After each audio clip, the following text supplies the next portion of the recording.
in a game where honestly the edges are getting smaller and smaller and smaller, with all these solvers, with all these tools.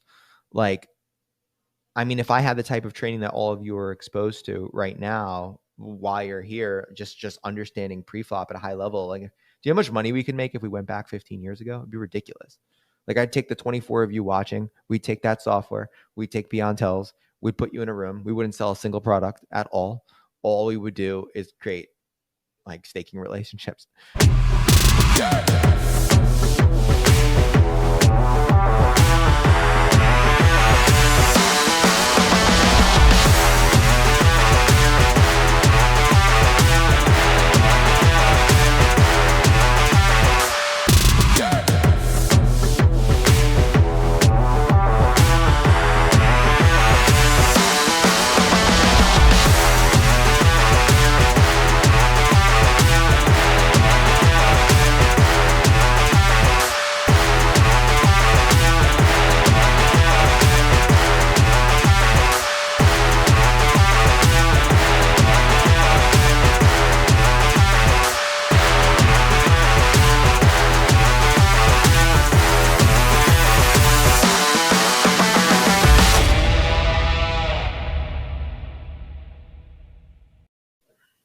All right, I'm just going to jump in, go over a couple of things, and answer a ton of questions. So first and foremost, those of you who don't know me, my name is Blake Eastman.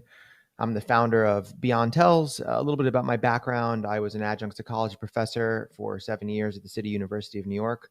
My background's in forensic psychology, which is basically working on the assessment and profiling of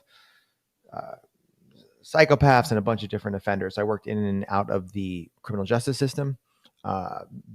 Basically, when I was around 17, I saw the movie Rounders like so many others, and had this sort of goal of playing poker to pay off my law degree, and played in some of the biggest games in New York City. And I started a couple of companies. One was called School of Cards. We were the first brick-and-mortar poker school. So imagine a physical location where a lot of players come learn how to play basically just like ABC poker. This is like, I mean, this is a while ago. It was 15 years ago at this point. And then I own the Nonverbal Group, which is a behavioral research company. And Beyond Tells, what I'm sort of discussing right now, is the combination of those two companies. So what we essentially did is we conducted the largest behavioral study ever on poker players. We did 3 studies, one almost 10 years ago, one 6 years ago, and one last summer. And basically what we do is we have a bunch of players come into our office, record them from multiple angles, and break down everything that they did. So for example, in our second study, we manually marked and counted over 500,000 blink rates, something like 585,000 blinks, and then mapped it to whether they were strong and weak and so on and so forth. So like did really extensive behavioral research on poker players. Now, a lot of our process is largely AI driven. So using specific software, we automate this process. So over the past, I guess, decade, but really the past 5 years, I have, coached thousands of players. My experience literally ranges from people that don't know the difference between a straight and a flush to working with some of the best poker players in the world. I'm sort of pretty deeply involved in the super high roller field and actively breaking down behavior, helping the world's best players read the other world's best players. So it's a pretty interesting thing. But I think my greatest value is I have focused specifically on live poker. So even in Black Friday, so when Black Friday happened, a lot of players reached out to me that were online, like crushing 200 an L or 100 an L online. And then they'd sit down at a 1-2 or 2-5 game making the transition. And they're like, I have no idea what the hell is going on. And there's always been this massive gap in understanding when it comes from the online players to the live. I mean, there's different numbers. I think sort of the rule of thumb was always 5x. So whatever stakes you're playing online, you'll get similar quality of play 5x times those stakes in live. And I don't even think that's the case anymore. I mean, a player that's like consistently beating, let's say, 100 NL in any online field at this point is probably mechanically or theoretically better than the average 5-10 live game. Like there just is such a considerable gap. So while I sort of understand the nuances of both worlds and have really helped players use physical behavior and use an actual live, and I mean, this is what happens. You hear a lot of players talk about elements of physicality, of like style, of all these things, but it's not really operationally defined in a way that makes sense. And we've been really good at operationally defining it and coming up with a vernacular and a language to describe behavior.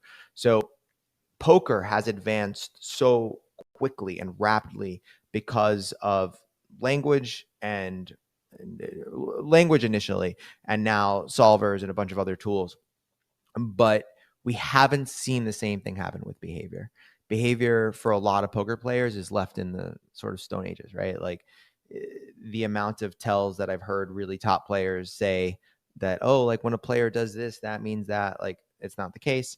Behavior is massively complex, but it's a whole other domain and a whole other area of the game that the average poker player is not tapping into. And that's essentially what we have done. We've built really robust training to open players' eyes to reading behavior at the table with feedback loops and watching players and breaking down players and so on and so forth. So first, I want to talk about a couple of things here. The spectrum of, if we look at like the spectrum of value when it comes to behavior, right? You got tells are useless on one side. A lot of online players will say this as well. I mean, I've worked with really top players that were introed by other players and they were part of the same sort of camp. And they're like, no, work with Blake. And they're like, tells have no value at all. Like, what are you talking about? And often what I'd have to do is like find that player's behavior, show them in 10 spots and show them how specific behaviors can be correlated with certain aspects of whether they want to call or fold or whatever. And then they're like, oh shit, like I didn't really see it. I didn't see the value here. And now I do. So there's, one spectrum, it's useless. Then there's the other spectrum where players are like obsessed with live reads and obsessed with tells and obsessed with reading behavior. And that's not the case either, right? So a lot of these players that are quote unquote naturals, I mean, some do exist. There are some really players that just for whatever reasons are really good at, I mean, I know the reasons, but I don't want to get into it now, are good at processing and understanding behavior. But for the most part, when I test players that think they're really good at reading behavior, what I find is this confirmation bias where they think that they're good at reading behavior. So it gives them this justification or this ability to craft or create a narrative when they're watching behavior. And the reality is they use that justification to take sort of these insane lines and they get folds, not because of the behaviors, but because of the fact that they have the confidence to now take a crazy line. And there's a big distinction there, right? And you could sort of see this confidence aspect of psychology and how it relates to live poker. But very few people are able to actually materially look at a player and come up with the reason why. And that is the goal. So the goal of Beyond Tells, and it's why we say Beyond Tells, is tells have been thought to be this A to B relationship. So that when a player does X, that means Y. It's just not, it's not true. It's way more complicated than that. It's way more intricate than that. But there is a path for that. So if you're in a spot, let's say you're in a spot and you're looking at the player and you've thought through the hand and you've thought through the dynamics of the situation and you're like, I don't know, like this doesn't feel right. Like, I don't know, there's something off, and you just call, right? That's an instinctual belief. You're taking all of the patterns, you're taking all the information. It's sort of like, and back testing it against all the experiences you had in poker, online, live, blah, blah, blah. And you're making this assumption. Now, if you've played a lot of poker and you're a well-studied and really observant poker player, you're probably going to be pretty decent at that, but not perfect, right? It's going to take, let's say you're 70% accurate in those spots or 60% accurate in those spots.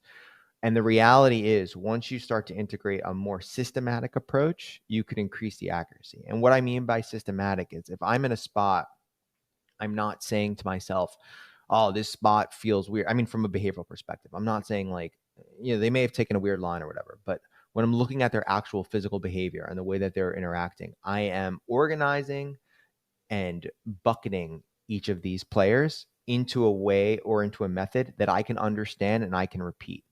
So it's a method of categorization. So like in the first week of training, I talk about this notion of concealment strategy that I spent a lot of time and a lot of money, like hundreds of thousands of dollars, trying to reverse engineer big spots. Like, what's a player doing when is there a difference between when they're bluffing and or when they have value? And as we know, like this bluffing value continuum is not really how poker works, right? So for example, in I've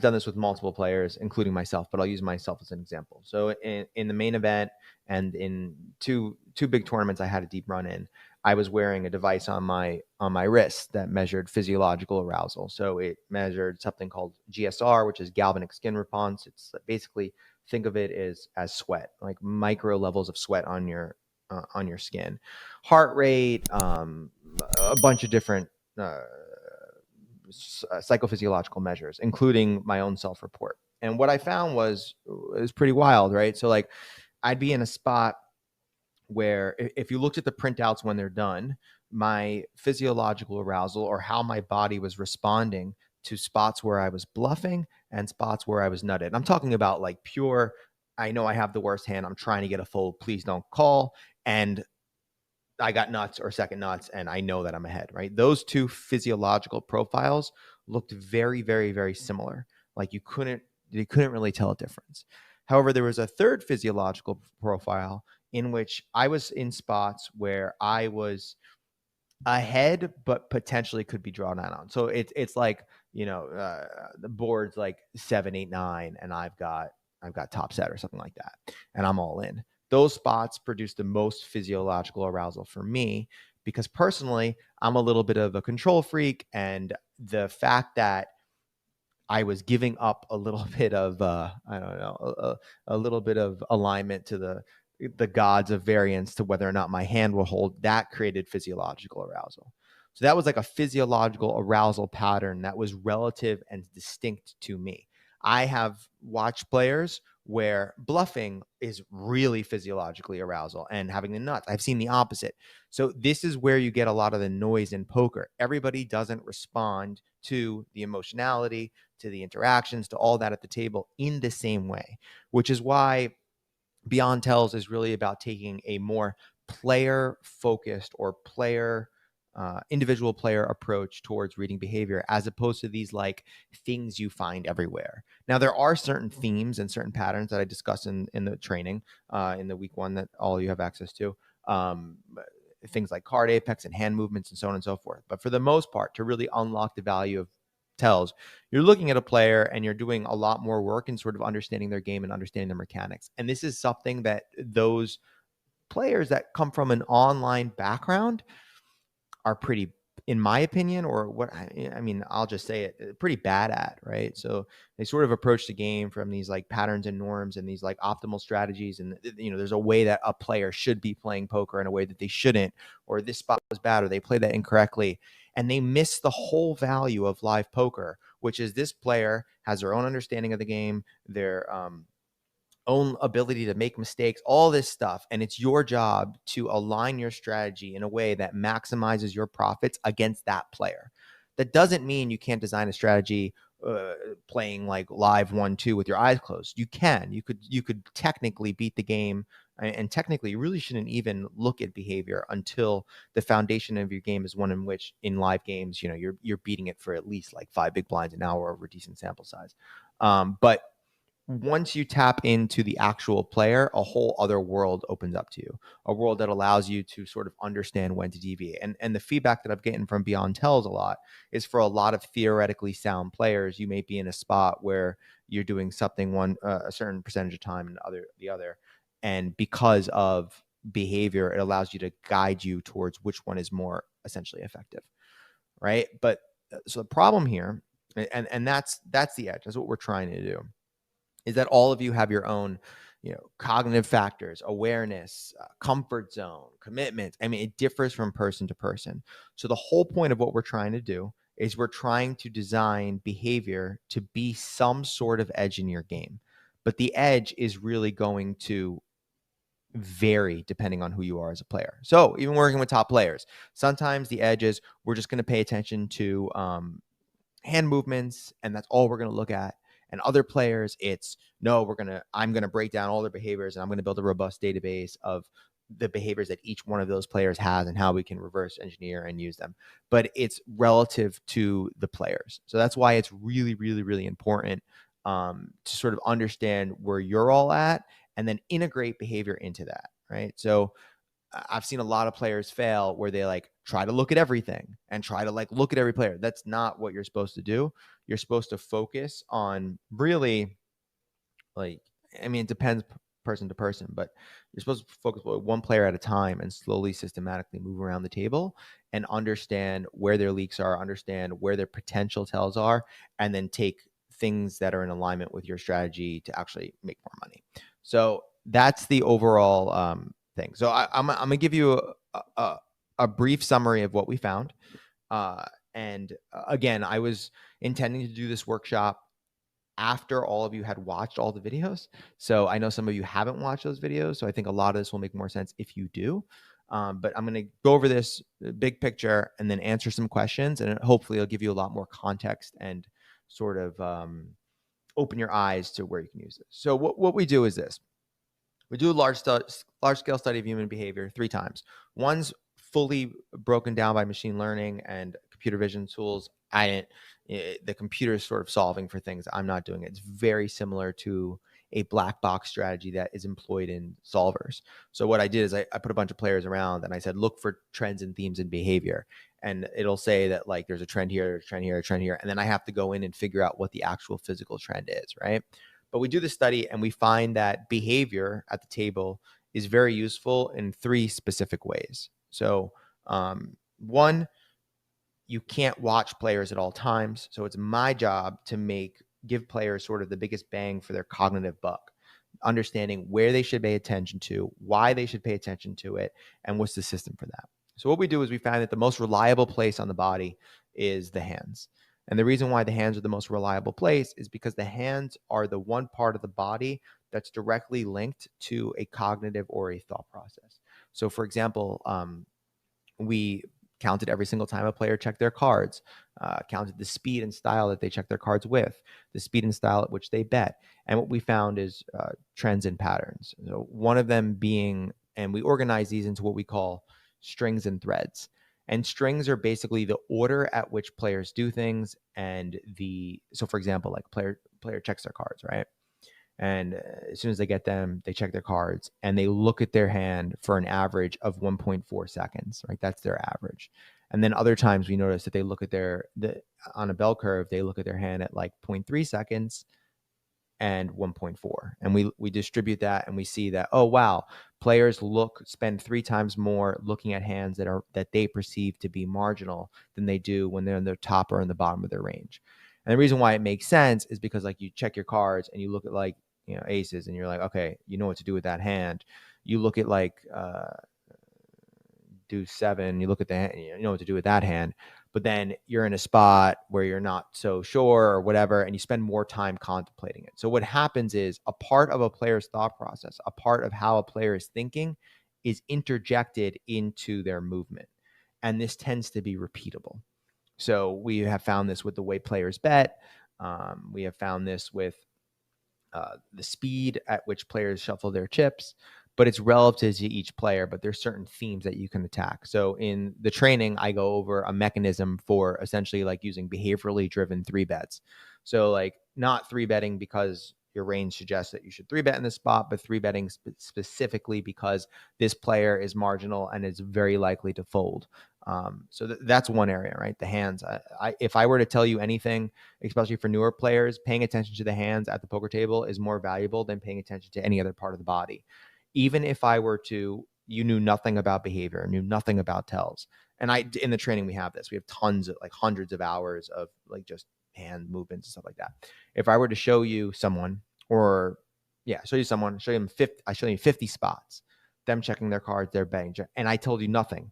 and all you did was watch the hands, you'd start to notice like, oh, wow, there's really a theme here. The problem is players try to look at everything, and because they're looking at processing everything, they miss all the little nuance. So that's the hands. The next is something I call behavioral information. Behavioral information is information that is extracted from behavior, but it's not a pattern. It's not a tell. It's not linked back to anything. It's just in that moment, it's very useful information. So this is one of the things that like a lot of online players do that you got to cut it out and you got to stop if you're playing in live environments. So, for example, online players have a tendency of showing their physical contempt for the quality and style of play in their face for other players. So, for example, like a player, I don't know, bluffs in a spot where they really shouldn't be bluffing, right? It's technically very bad. And then they get there. They visually show all of the frustration, which is behavioral information for somebody watching to understand how you think about the game. I cannot tell you how many times in a couple of like 3 or 4 hands, somebody shows that they're a mechanically sound player who understands all these aspects, and I can sort of reverse engineer how they're thinking because they're like, oh, they're so frustrated, or they're so confused, or they're so shocked. That's behavioral information. And behavioral information can be used in so many different ways. The problem with it is you don't know necessarily when or where it's going to show up.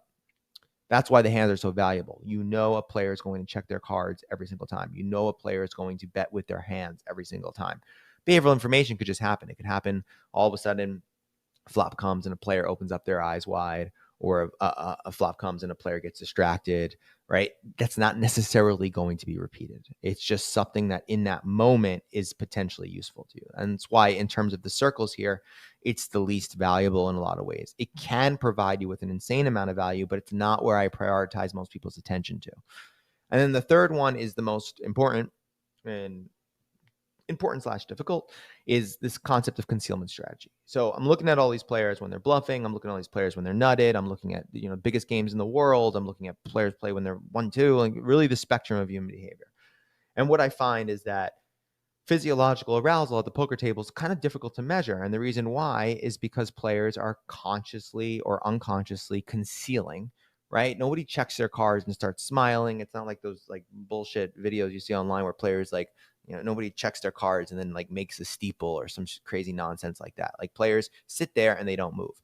And what I found is that players tend to utilize 2 concealment strategies. So pretty much everyone here is going to be one of the 2, and then there's variants of it, which is everything is fine and absolute stillness or stillness. So in a spot, let's say you just execute, go all in on a turn in a spot, and you do one of 2 things. You're either going to continue and act like everything is fine, which means you go into this sort of casual style of just like looking around, or maybe like, not paying that much attention and just going like this, or you go into stillness. And stillness is when like you just look down and you don't move, right? So everything is fine and stillness. And what I found is that some people will do things where they'll be still when they're nutted and acting like everything is fine when they're bluffing. But you'll see this with like lower quality players. As you start to get higher and higher and higher up the sort of poker ladder, and you see play with better players in bigger games, you start to see variations in concealment strategy. So still the most popular one is stillness. So what I'll do is I'll watch a player, let's say like a super high roller. I'll look at them from 2019 or 2020. Well, actually, it was a little bit of a dead, because of COVID. There was like a dead period. But like, let's say we look over the last 2 years, and we take a player and we pull them in 27 spots. And what we find is if you really look at them across all 27 spots, they execute, they bet, and then they're still, right? They don't move. But what we find is that there's variations in their actual stillness. So for example, like look at me right now. So like I've seen players where they bet, I bet, and it's like this.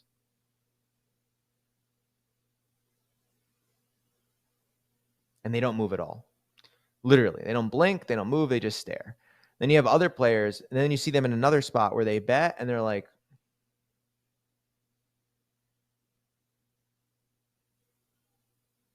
They're still, but there's a variability in their stillness, right? So what we found is that with certain players, you could categorize their stillness in 1, 2, and 3: absolute still, kind of still, medium stillness. And you could perfectly, not perfectly, but like let's say 80% of the time, correlate that back to what's going on. And the reason why this is the mechanism behind this is that they're attempting to conceal their behavior at different levels of cognition. So they're dedicating more effort towards concealment, which creates alterations in their concealment strategy. And you all have known this. Like, I mean, I'm sure in big spots, you feel it. Like sometimes you're really still, other times you're not. Other times you feel kind of comfortable. Other times you feel kind of weird. But you're doing something to reduce that. And what we found is that players do different levels of that depending on where they're at, right? So, and the language I use, I never use like bluff and value. I use want to call and don't want to call. And the reason why is a lot of players don't have the observational skill set to understand that, like, all right, this player right here is a new player. They're clearly terrified. In this spot, they're probably going to get physiologically aroused or get, excited, whether they have the nuts or whether they're bluffing. This player right here is a pro. They clearly are pro. They've been in the spot tens of thousands of times. I'm not going to see that much physiological arousal on this player. So you need to be able to understand the player enough to sort of have that make sense. But what you see is you find common trends and themes there. And the sort of real skill set of live poker, in my opinion, is the ability to have conversations with and manipulate players in those spots. So there's all these things we call dark arts, which are basically mechanisms for manipulating players. So for example, this is what I would do. Let's say I'm in a spot and I'm playing against a player that has a stillness concealment strategy, and I find that they're hyper still, and I'm trying to figure out, like, I don't know. Let's say I have like third nuts, and I think they only could have the nuts or bluffing. There's nothing else. Weird spot, but let's say that's it. And I'm looking at them, and I notice that they're sort of practicing this absolute level of stillness. They're not blinking. They're looking at a fixed portion of the table, and I start having a little bit of a conversation with myself, and it's like, like I'm gonna have to fold here. Like I can't fold. And I'm starting, when you all know poker. You look at a table and you look at someone and you're like, they're going to fold. They're obviously going to fold. Like they just look like it. They start the contemplation, like they're not going to make that last minute call. And then as I start to do that, as I start to demonstrate that I'm probably going to fold, I'll even vocally say it, like, guys, I don't know, this is actually one of the strategies, like call clock on yourself, and to create a forcing function. But if I start to see that there's stillness, literally you have patterns like this where all of a sudden now they're not so still. Now they're more comfortable, more relaxed, because they're reducing their concealment strategy because they think that you're gonna fold. So there's no need. It's very difficult to sit there and not move for 2 minutes. And then all of a sudden you start creating a narrative again, and you start talkative, like, I think I'm just gonna call you and make a bad decision. And then you literally see the concealment go up again. You can sort of validate where a player's at in a spot. That's like the highest functioning use case of beyond tells, is like the ability to use your own behavior, your own language to manipulate others. Now, sometimes they don't change and they just look there and they don't move, but enough of the time they do, especially at lower stakes, and when I say lower stakes, I'm talking like 5-10 and lower. Most players in live cash games are not concealing at the level that they should. There's also a social pressure not to conceal that much. There's a lot of other factors. So what you do is you essentially take these 3 circles and you design a system for who you're going to pay attention to and why. So you're going to say, like, all right, like the player in the seat in the 3 spot and the 7 spot and the 8 spot, they're really useful for hands, because I see potential for them giving off information with their hands. And then maybe player in 9 or 10, or not 10, 9 or 1, you look at something else, right? So it's a way of strategically prioritizing the way you process and look at information at the table. And the whole argument is, if you're not using any of this, you're just playing with less information. It would be the same thing as me, if you just show up in a game and you sit down versus you've played there for like an hour and you just understand, oh, this player is like varying their opening size between 2.5x and 4. And this player did this and this player did that. There's a massive amount of information that players are just not tapping into. So it makes sense to prioritize, organize, and really be in flow or in tune with that actual information. So like I said, this is how you can really organize it.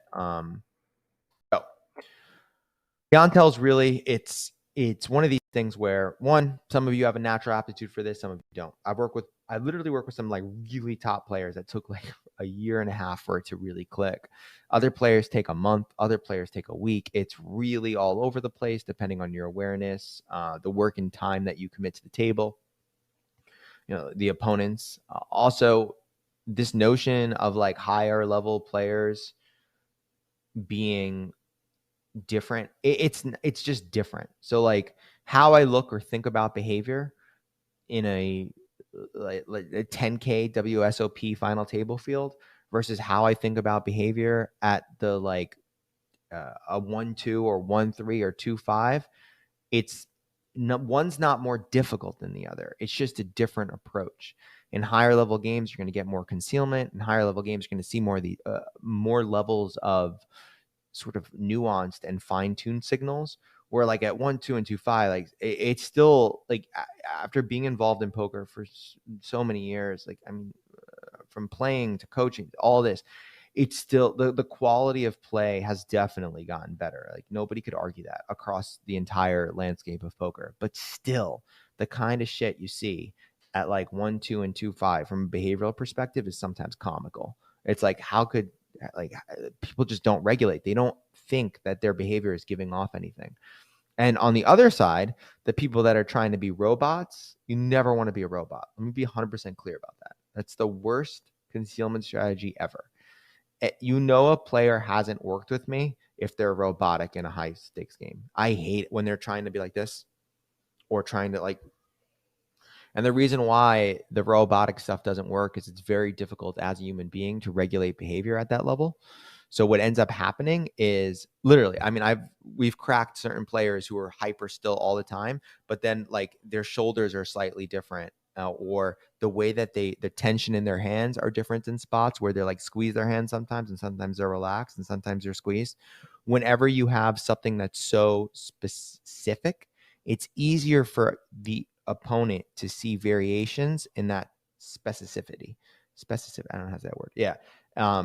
So the more movement, the better. So what you want to do is create a style where you're reducing what you're doing, and at the same time, you're being able to maintain it. So like if I were to give you all one tip, like you're all going to play live, what is the single most effective tool for reducing tells? It is without a doubt, think before you act. That is it. So you check your cards get dealt to you, check your cards, right? So you check them. You don't play with your chips. You don't play with the cards. You don't do anything. You check your cards. You leave them exactly where they are. You think about what you want to do. So you create a gap between your movement and your thought process. So you're like, all right, this player 3-bet. I'm gonna 3-bet. I'm 4-bet. Blah, blah, blah. Do whatever you got to do. But you think and you make the decision before you execute it. So a lot of what I'm picking up on is like, all of a sudden I open, you 3-bet me, and I'm looking at my hand and I'm like, this guy's like he raises every single time. Like it's always position. He's from Germany. He seems like an online player. He's probably 60% of the time 3-betting me in this spot. You see that contemplation, and that's the reason that gives off the behavior. But if that thought process just exists in your head, nobody can see it. So that is the single biggest tip. If players that are utilizing that, I just leave alone because I can't find it. Now, what might happen is over the course of a 12-hour session, 8-hour session, whatever, you might be pretty well behaved the first 4 hours. And then all of a sudden, it might all go to shit the next 4 hours. That happens as well. But it's really about establishing and understanding that your hands are giving away more of your process than anything else. So if you could standardize, move, talk, do whatever you want before you get your cards, do whatever you want after, but just when you check your cards, check them, leave them there, think about what you want to do, execute. It'll also make you a much better player. It's when I used to coach online players very long ago, one of my quick habits or like quick wins was, I can't believe this used to work so well. Players really struggle. So they'd be playing like 4 tables, right? Everybody would want a multi-table without having a strategy to beat one table. It's a whole other story. But I would have them make me training videos. So I would say, listen, what I want you to do to really get your thought process, I want you to make a training video, like the old school, like card runner videos, or like Poker X Factor is really like older online programs. And what they would do is they're like, all right, so in this spot, like we're gonna raise to 2.5x, and they'd articulate their thought process. And just by articulating their thought process, they'd be making so many better decisions. And the reason why is because you have a thought process and then you're executing it. It's very dissonant to be like, all right, so I'm clearly behind this player. I don't have any chance of improving, but you know what? Let's call anyways. Like it's dissonant.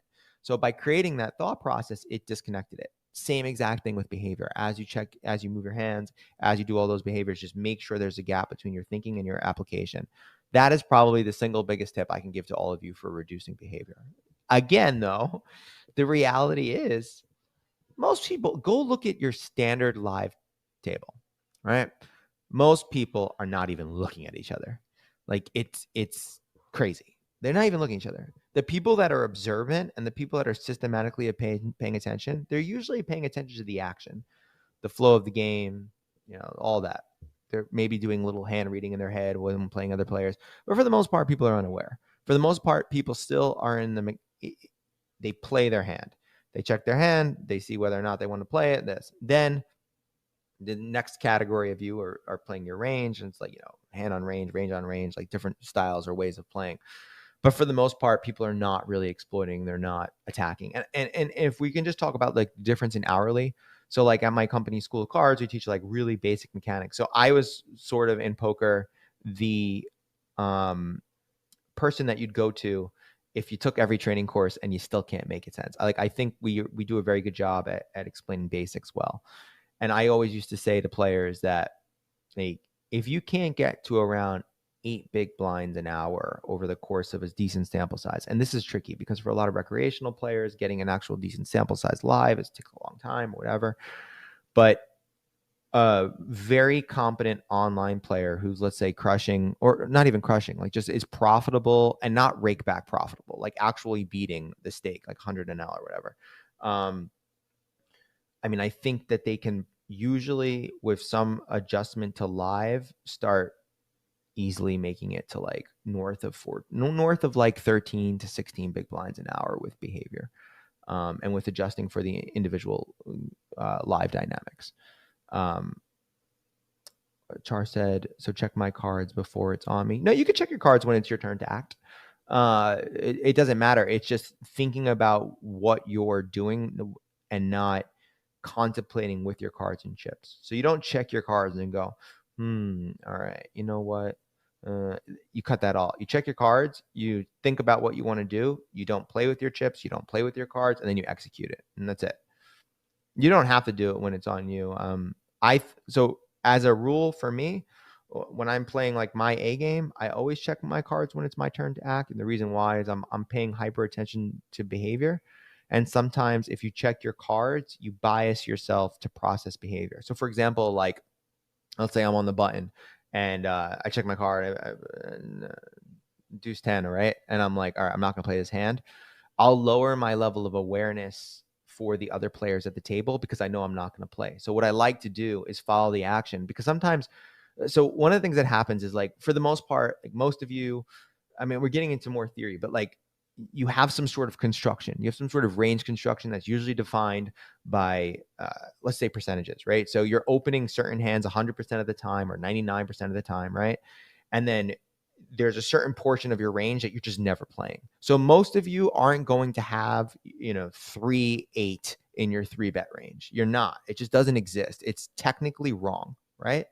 But with behavior, it allows you to add value to those class of hands. Because if I see like a relatively tight player open and I perceive them to be really marginal, and then I see another player exploit that dynamic and 3-bet, and I know they're 3-betting 60% of hands, and based on behavior, or not that much, maybe like 30% of hands.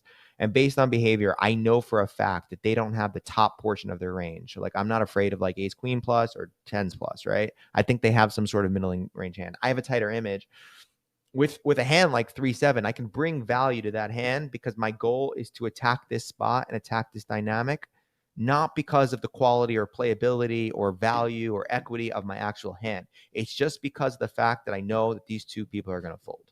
Now, every once in a while, they don't fold, but now I'm playing, 3-7 in position with a perceived range that's better than I actually am. And there's ways of doing it, right? There's ways of altering or suggesting. But behavior adds a such higher level of opportunistic thinking at the poker table, where you're not limited purely by what you actually have in a spot, right? You're available to process behavior, and also it can make you quite tricky to play against. And there's a lot of ways of integrating this in theory and blah blah blah. Like, obviously, if you're the most aggressive player at the table, you're not going to have an easier time doing this. If you're really forcing and pushing the action, people aren't going to perceive that well. So when you do raise in that spot, they're probably going to call, right? But if you're a tighter player, it's different. So there's all these like images and themes and trends that you could tap into to actually work.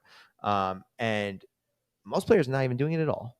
Like, they're just, I mean, literally, I've seen some of the shit you still see, like even like big WSP events, like, and listen, this is the thing. It's all in alignment with your strategy. So, for example, like sometimes I work with players, or I have piece of players in the summer that play like, 60 events, crazy schedule. I buy a piece of their action, coach them, all that.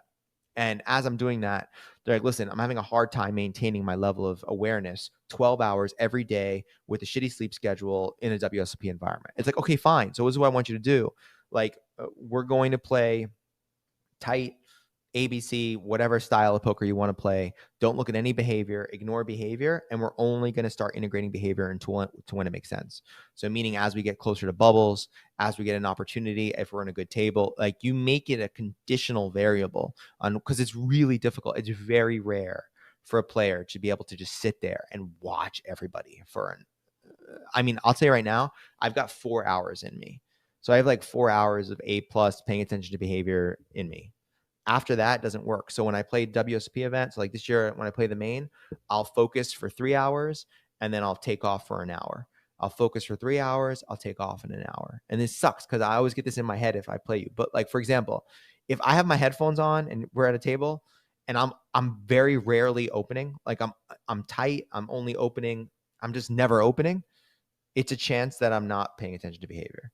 And the reason why is that when I open, I don't have behavioral, there's no behavioral edge at all.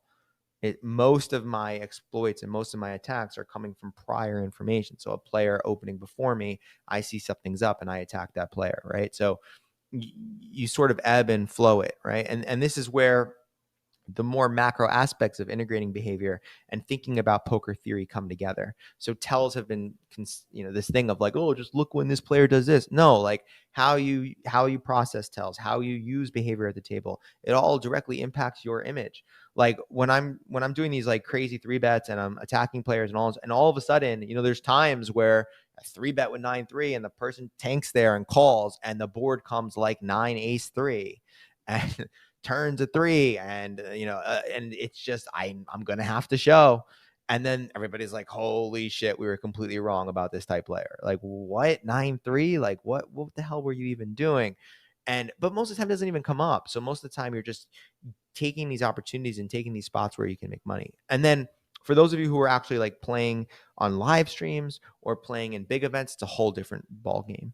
Because like when you play on a live stream or you play on a televised event, you have the ability to pull that data and actually do like research on all your other players, and sort of understand the trends and themes and things that are going on with those specific actual players. So yeah, it's just this unrecognized edge. And in a game where honestly the edges are getting smaller and smaller and smaller, with all these solvers, with all these tools, like, I mean, if I had the type of training that all of you are exposed to right now while you're here, just understanding pre-flop at a high level, like, do you know how much money we could make if we went back 15 years ago? It'd be ridiculous. Like, I'd take the 24 of you watching, we'd take that software, we'd take Beyond Tells, we'd put you in a room, we wouldn't sell a single product at all. All we would do is create like staking relationships. But the edges change, and there's, you got to carve out your edge. And then there's the whole concept of like, the gap between theory and application in poker is quite wide for some players. So like working with players for so long, I've seen players that like, you know how many freaking hands I've read in my, like, I'll explain the difference. So you get a player that comes in, and we assess their game. We give them like opportunity to submit 5 hand histories, and the hand histories are really good. Like they're really articulate. They use all modern language. They sort of, I'm like, wow, this player really understands like the nuances of poker. Like, I don't know, maybe we're not the right spot for them. Maybe they should go to somewhere else, or maybe they should do beyond tells. Then they come and they take a live class with me. So we do like live classes in Vegas. And I see this player sit down, and I see this player bet pot on a board where you're never doing that. It makes absolutely no sense. And I'm like, oh, that's weird. I don't know why they would do that. And then I see this player, I don't know, three bet a player you shouldn't be ever, that just fold. It's a fold. It's nothing else. And I'm like, okay, like what's going on? And what I start to realize is there's a massive gap between their theoretical understanding of the game and their practical application of the game. So what they're capable of doing versus what they actually do. And behavior is what fills that gap. So all of a sudden you see them in a spot that's really standard, and they're like sitting there and really thinking. And it's like, what? And that's what happens with a lot of players that overstudy and underplay. And for those of you who are playing online, you have this edge in the sense that you're playing online a lot. You have those feedback loops in a way that a lot of live players don't. So when you apply a more behavioral driven, situationally aware approach to that dynamic, it opens up something for you that other players just don't really see. So yeah, I'm a big fan in 20. I've always been a big fan of this, but like going into 2023 and beyond, the edges are going to get smaller and smaller and smaller. And behavior is just such a good thing to pay attention to. And also, like I had one player who I worked with for a long time, and he just for whatever reason couldn't pick up certain things. And he said to me, he was like, Blake, I really appreciated us working together, and we've made a lot of money because like in the big games, I get a piece of action, right? So it's a mutually official thing. And he wasn't spotting really crazy tells. He'd pick up things once in a while. But the one thing that he said was he's like, my awareness in the game has changed. Like I play better, more aware poker because I'm looking for things that I never looked for before, or I never thought for before. So it just makes you more inherently more focused and more present. And I think that's it. So I really strongly recommend, I'm gonna answer some questions, but I strongly recommend all of you, go to beyondtells.com/training, do the first week for free, and check out that information. I think just some of the stuff there can really transform how you play like 1, 2, and 2, 5 live. But yeah, happy to answer any questions regarding, listen, anything you want about live, no limit, hold'em, I can answer. Theory or specifics or anything you want. It's kind of been what I've been dedicated the last 15 years of my life, specifically on 1, 2, and 2, 5. Like I understand those fields. I understand the composition of those fields extremely well. Yeah, happy to answer any questions.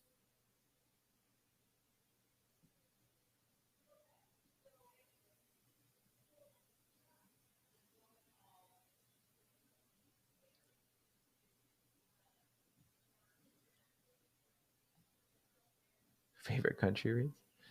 So you mean like the reads between countries, like the difference in like, what do you mean?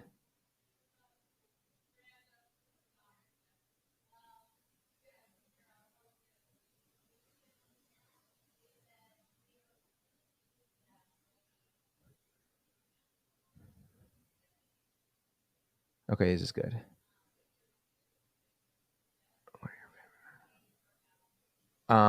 My hourly rates for private coaching are kind of ridiculous, like thousands. And it's because I only coach like players playing the literally biggest games in the world.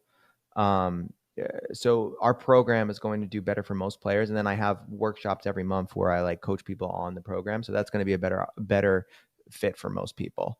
So here's my question.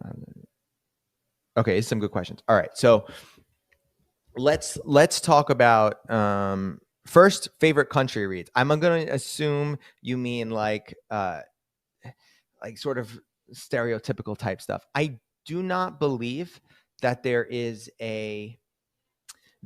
probably a trend and there is probably a theme when it comes to certain players, right? For sure. Yeah, so what I'll do is if I think a player is from a specific region, I'll usually validate it in a cute way. So the reason why I make fun of the Germans so much is because just like you probably have like 100% accuracy spotting like a German online player at a WSOP event. And the reason why is the joke I always say is a lot of these online players, they have this like contempt for the game, right? So they're like on their phone and they're like doing this stuff on their phone and they're like texting this, and all of a sudden they're just like three betting someone every single hand. And it's the way that they move, the style that they move, the way that they execute. It's just one of these things where it's like they've been in this spot over and over and over again. And this is what you do. Whenever the thing that's not spoken about is you're not just trying to look at someone's clothes, look at what's going on and go, you know what? Like, I know that they're a pro, or I know that they're this, or know that. You're then eliciting conversation and table talk to validate that. So a lot of the time, like if I see like this German, I'll turn to them. I'm like, another German pro to my left, and I'll smile. And often what they'll do is just in their reaction, they'll validate it. So they'll smile or they'll. I'll tell you this personally. I travel around the world. The craziest games in my entire life have been in Madrid. Um, just the stuff that I was seeing was absolutely personally crazy.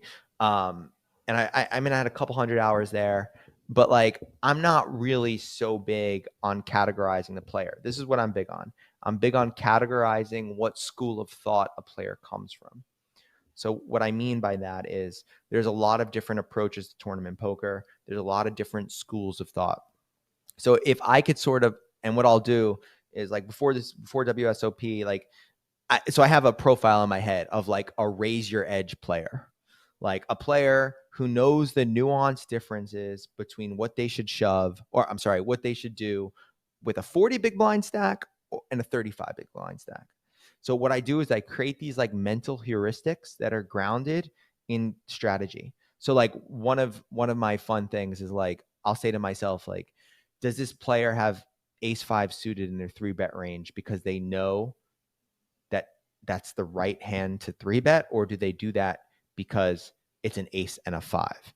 Like that's two different approaches to those types of players. One that understands the theoretical construction of how that hand has value post flop, and the other player who just sees an ace, right? Like those are two different profiles. So I like to sort of understand how a player thinks. So I'll look at maybe an older guy who's like 65 years old with a golf hat on, and I'll be like, all right, I think this person like probably read Harrington on Hold'em and Harrington on Tournaments like 3 times and maybe watches some YouTube videos. And then what I do is I have conversations with people to validate it. You have no idea how much stuff people validate when you actually talk to them. It's insane. A lot of these really good players also have egos that they're really good players. They're physically showing you that I'm a good player and they want to be known as good. I think that Georgie, I mean, I had a question about using your own language, manipulate them, clothing and stuff. I don't really think that there's that much use in like manipulating your image. It does have value though. Like if you sit down in a suit in a game, you're going to be perceived different. It's just that simple. But then again, what starts to happen is for the better players at the table, like if you sit down with a suit and a nice watch and a drink of and a cup of alcohol, and you start like limp calling and just playing poorly. But if you're just like still mechanically sound, like people are gonna really quickly see based on your play that like, all right, this person is there's something going on here, right? This person's able to calibrate differently. So there's those types of nuances, and I personally believe.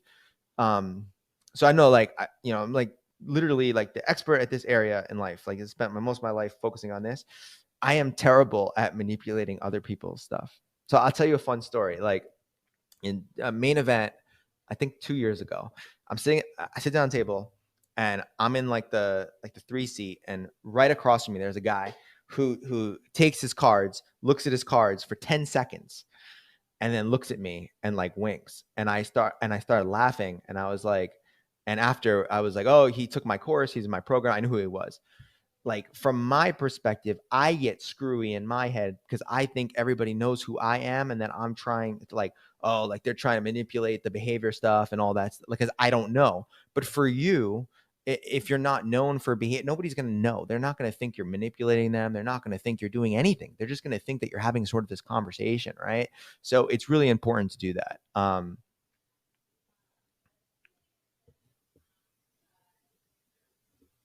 that's so good.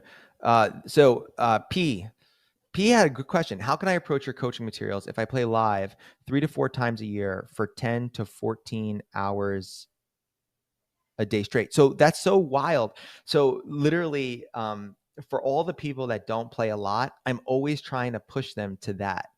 So one of the biggest problems recreational players make is they like play every 3 weeks for one day, and then you're not able to have these incremental jumps in your game. The only way I have found that people actually get better at live poker is through density of play. So doing that, so playing like 3 to 4 times a year, like straight for 10 to 14 days, you're way better off with 10 days of density and then not playing for 5 months and going back to 10 days of density than sprinkling 1 hour, 1 hour, 1 hour, 1 hour, especially in live poker. Online, a little bit of different because of the volume of spots that you'll be put in. But live, like think about it, like for a recreational player that like plays once a week, I mean, like you play once a week for 6 hours. Out of that 6 hours, you play, let's say 15 to 20% of your range. Like the amount of spots that you're actually in are nothing compared to online players. It's why they're so much better. So you could do it. What I would do is like if you were playing 10 to 14 days, you'd do my training, you'd work a lot on your game up to it, and then you'd go hard applying it for 10 to 14 days. Then you would do a reset and you would just do that prior to every 10 to 14 days to develop an edge. Ooh, that's a great question too, Lucas. What advice can you give to a player that's going to his first live poker festival? What is the thing to focus on most when it comes to behavior and watching ups? Okay. So if you're a purely online player, the thing that, and you're going to a live environment, what happens is there's like this anxiety sometimes for these online players where you gotta approach the table like it's your table, right? Like your table, right? Like this is my table. I'm the best player at this table. I'm not the best player. I'm going to play the best at this table. I'm going to own it. Because sometimes people get like shifted by the live environment. The reality is, if you're used to playing online, live plays so freaking slow compared to what you're used to. It's just so much slower. So I think the one thing that you should focus on, Lucas, is like do the training, do beyondself.com/training, and just focus on hands and nothing else. So focus on your opponent's hands and the system that I lie out there, and don't do anything else but the hands. I think that'll have the greatest value. Thank you, Georgie.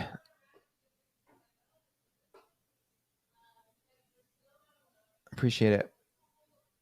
Yeah, I'm happy. And like, listen, so just if you have any questions, just here.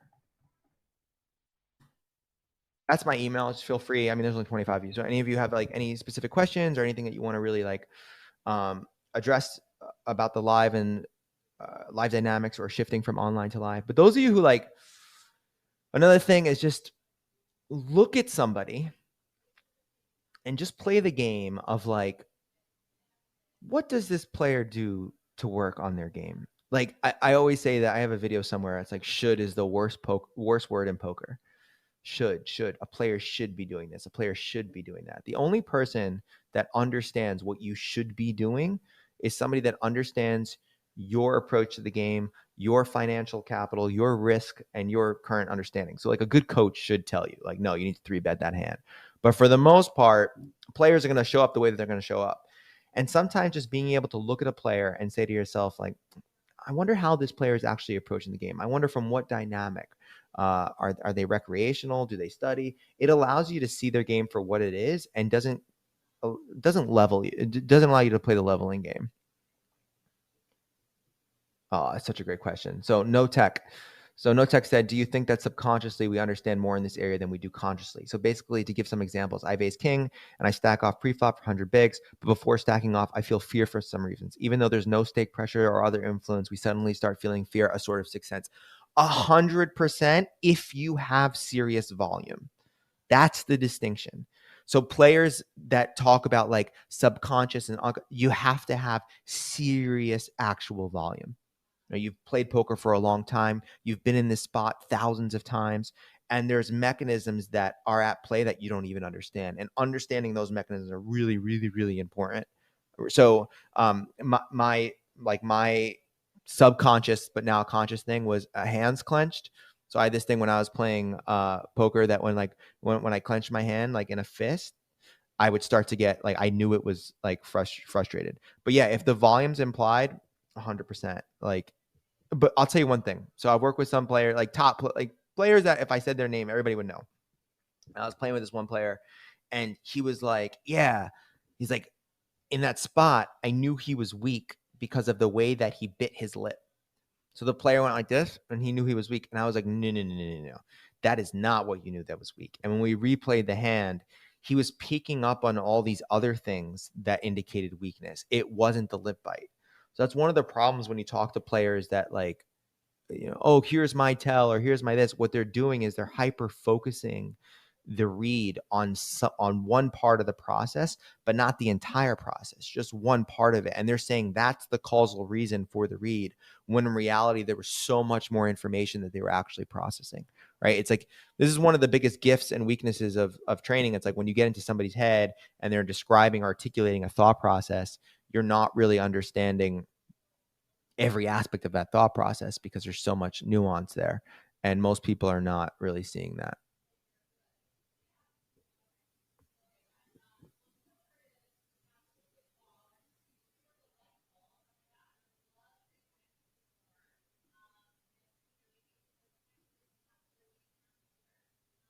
And Frank, yeah, I'm a, so for me, I would do any sort of process to, oh, sorry. The question was, do you use meditation to sharpen your awareness, to sharpen your reading people capabilities? Yeah, I've used meditation. I've meditated for a long time. I don't actually use meditation as a specific tool as much as I used to. I have my own like visualization techniques. I have my own like get in the zone technique. I'll tell you one of the biggest things I do, and it's really helpful to establish feedback loops at the table. I play this game called, I call it like the predicting game. So what I do is I watch the action and I predict what's going to happen. So like I look at player one, and before player one checks their cards, I'm like, this player is going to three bet, this player is going to fold, this player is going to raise, this player is going to this.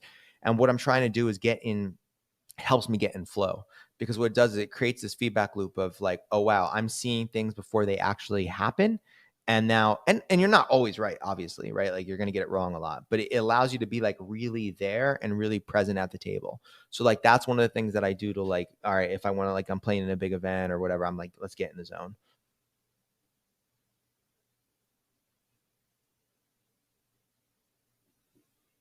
These are great questions. Really good questions, everyone. I really appreciate it. So yeah, definitely you'll hear more from us, but check out beyondtells.com/training. And shoot me an email at blake@beyondtells.com if you have any questions at all. I'll put the file two links in here. Um,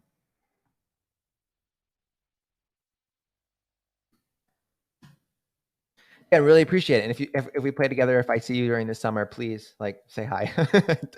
don't don't screw with me without me being there. It'd be not nice. Of course, everyone. Have a good one.